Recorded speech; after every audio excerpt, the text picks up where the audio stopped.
about how to give and take.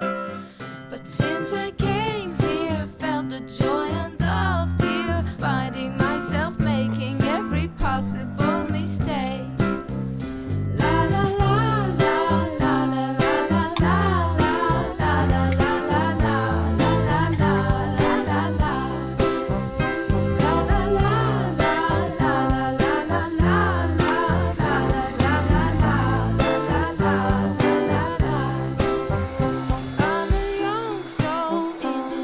Strange world, hoping I could learn a bit about what is true and fake. But while these hate try to communicate, finding trust and love is not always easy to make. La la la la la la la la la la la la la la la la la.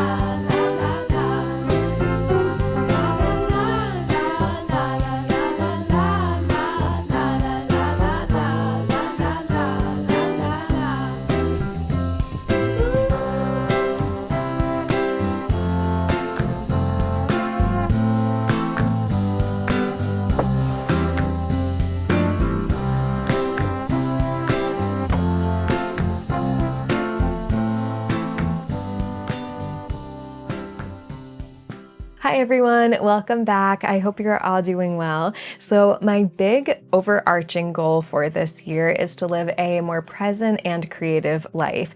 And one of the ways that I want to do that is by starting off this year with a creative reset.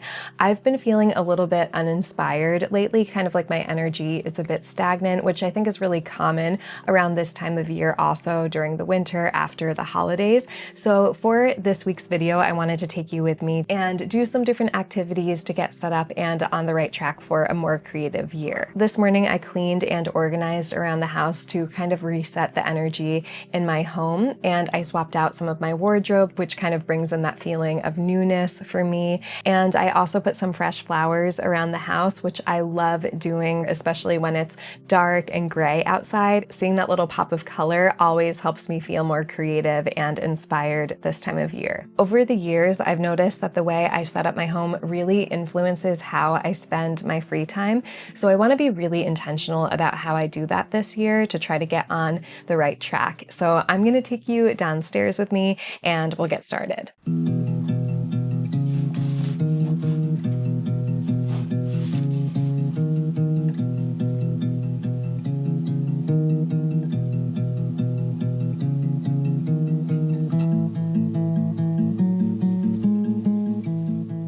This year, I'm trying to be more conscious of the time I spend on my phone and my media consumption in general. I usually find that after I engage with like physical media or watch a longer film or video or listen to a podcast, I usually feel better mentally after than if I spend the same amount of time scrolling and not really being mindful of what I'm consuming. So one of the ways I want to encourage myself to do that this year is by putting baskets around my home with things like magazines and different hobbies so that I have a physical activity to do that's an alternative to scrolling. So for example, if I've had a really long day and all I want to do is unwind and turn my brain off for a while, if I have to choose between reading a serious educational book and scrolling on Pinterest, I'm going to choose Pinterest. So reading a book doesn't necessarily meet that same emotional or mental need, but one thing that I have found is a great physical replacement for Pinterest is magazines. A lot of the time, I find that I have that mindless phone time when I need to feel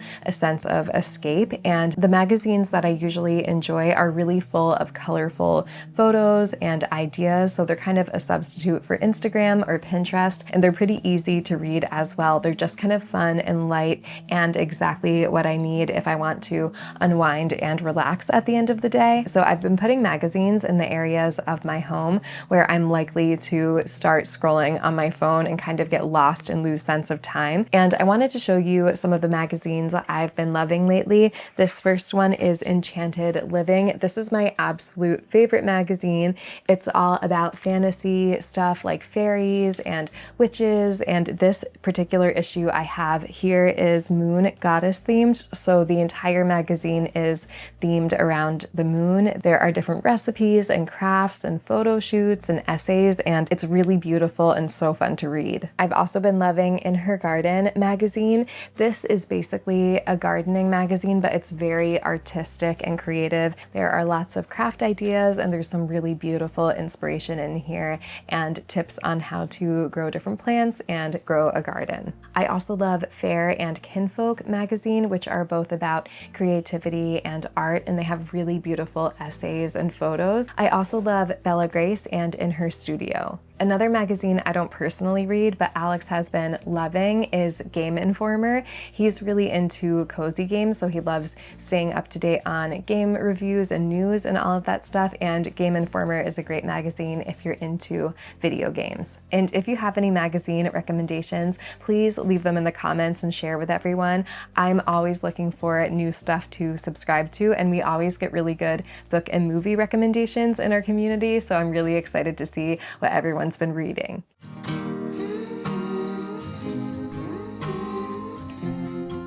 I also made a hobby basket to keep by my bed. So I really enjoy doing brain off activities at the end of the evening to wind down before bed. And in my basket, I put Draw Your World, which is an illustration guidebook. It's all about how to sketch different things in the world around you, and my sketchbook in a little pouch with colored pencils for drawing, a crochet project and yarn, and a crochet hook.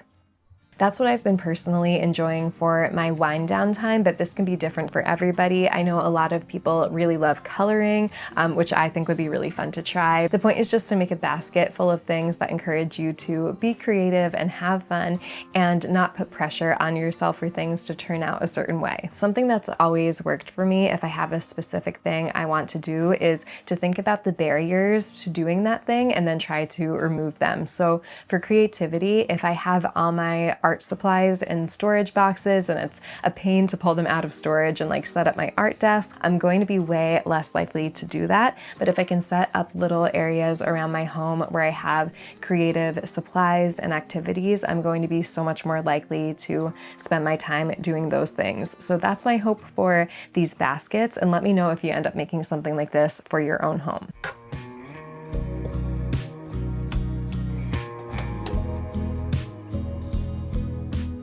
For the next part of this reset, I'm doing a big journaling session, and the point of this is to help clear up some mental space and reconnect with what inspires me.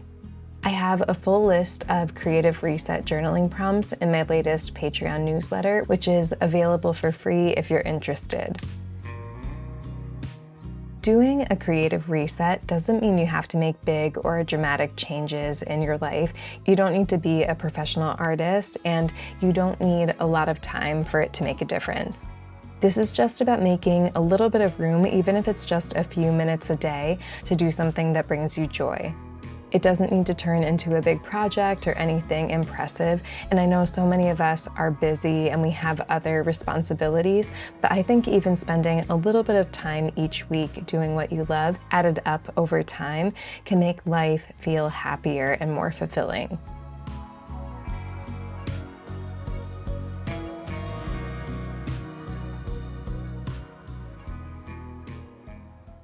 If you've been here for a while, you know I love vision boards, and I make them at the start of each year. So I'll do a big journaling session, which I already did, and write out a list of all of my goals. And then my vision board is a visual representation of all those things. And I love being able to flip back to it throughout the year and reference it if I kind of need to touch base on how I energetically want to feel. And this year, because my goals are so centered around creativity, this is going going to be a creative vision board that's about all the projects and things I want to work on throughout the year. So I like to start by looking online or flipping through magazines and finding photos that kind of symbolize how I envision my ideal year looking like. And then I'll also add in some stickers and washi tape and just making it really fun and colorful. This is a little clip of my vision board from last year, and I want to make it really fun again this year. I also think vision boards are a great way to get in touch with your why or your intention behind all your goals, because I think it can be really easy to sometimes like list out the things that you think you should want for the year ahead or what you think you should be focusing on, but not really feel positively about those goals or like they really resonate with you. And I've done this before in the past where I'll add goals that either I had on my list for previous years that I didn't get to do, or I'll add in things that I feel like I should be working on. But the point of your vision board is to have something that you can look at and it will motivate you to focus on those positive things. And if there's anything on there that you don't really want to do, I think that can kind of throw you off a little bit. So keep it simple and just be really honest with yourself and focus on the stuff that brings you joy, that's going to make your life better long term.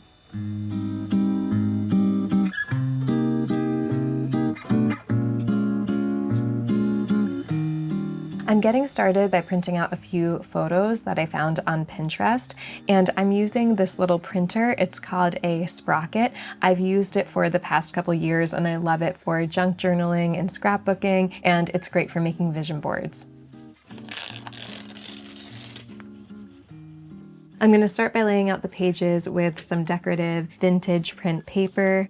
And I recently got this Natalie Latte sticker book and it's so beautiful. So I'm going to pick out some stickers from here to put on the page.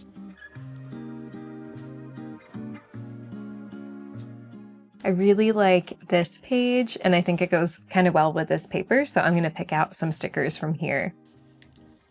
And I got the sticker book and some new washi tape for Christmas this year. I'm so excited to use it for the first time with this vision board.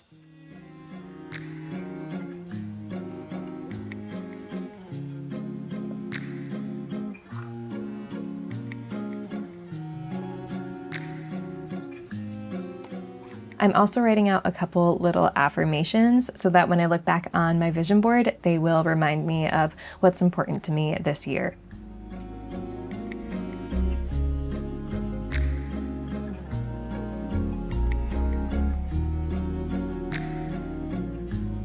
And then I'm just putting on some finishing touches with more washi tape and stickers.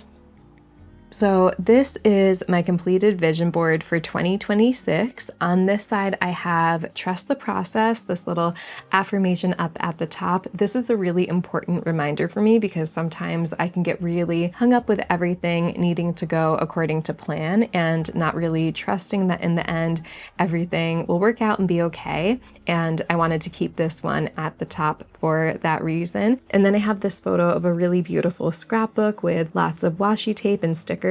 And I chose this because I really want to spend more time journaling and scrapbooking this year. And then I have the phrase joy over perfection. And I've been working a lot over the past couple years to be less of a perfectionist. And I think a lot of the time perfectionism robs us of joy in our life.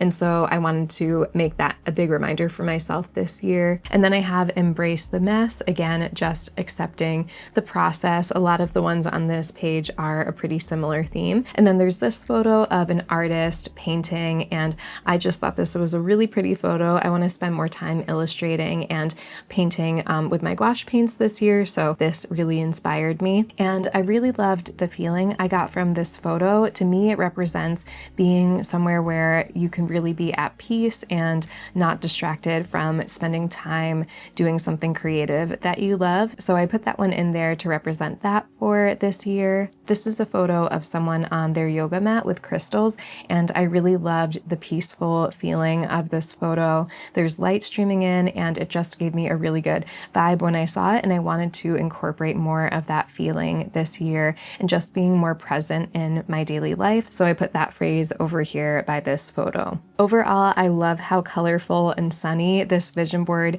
feels, and I really hope my year feels like that also. So I'm going to bookmark this so I can keep coming back to it.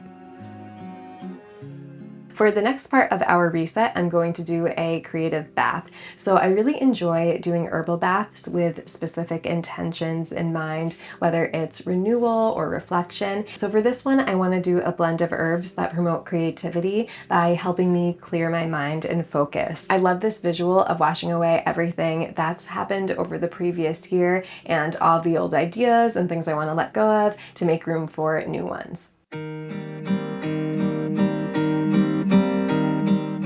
To a bowl, I'm adding some peppermint, which has invigorating and uplifting properties, rosemary for mental clarity, lavender for tranquility and calm.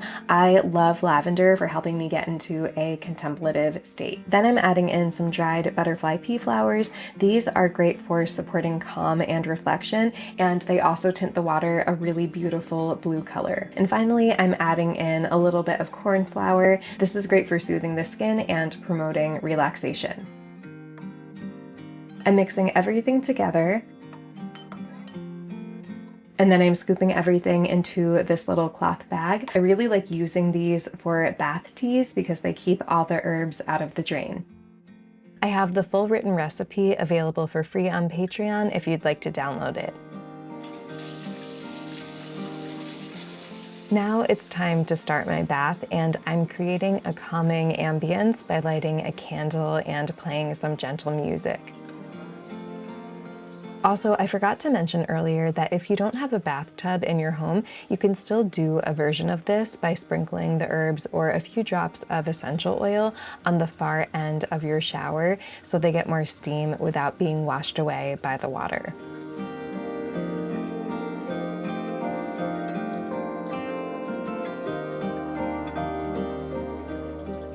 When I get into the bath, I want to become really present in the moment, so I'm paying attention to my senses, noticing the smell of the herbs and the light from the candles. Then I'll imagine everything from the past year being washed away by the water, like I'm letting go of an old version of myself. And if you'd like, you can say an affirmation or a meaningful quote here. Mine was, "I am making room for the most creative version of myself." When you're ready to get out, drain the bath and imagine everything you're letting go of drain away with the water. This creative bath is all about making room for creativity, not forcing ideas. So I focus on clearing my mind instead of coming up with new ideas while I'm in the bath.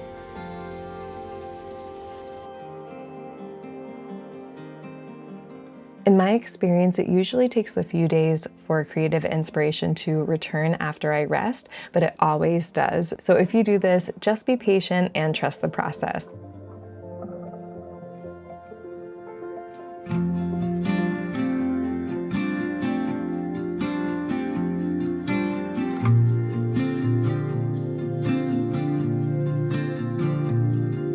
Sun's on the move, crossing the sky. My setting too soon, wishing for more time. I want to close out this creative reset by reconnecting with what inspires me. And this is different for everyone, but for me, it's being with my family and spending time in nature. So I went for a little nature walk because when I'm feeling down or stagnant, being outside makes me feel like I want to create again. And even during the winter, there is so much beauty in the world around me. I just have to take a little more time to notice.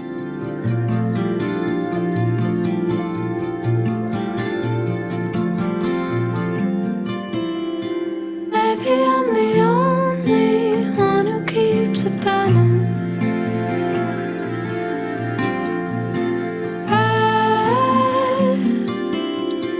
Maybe I'm the only one who keeps it burning.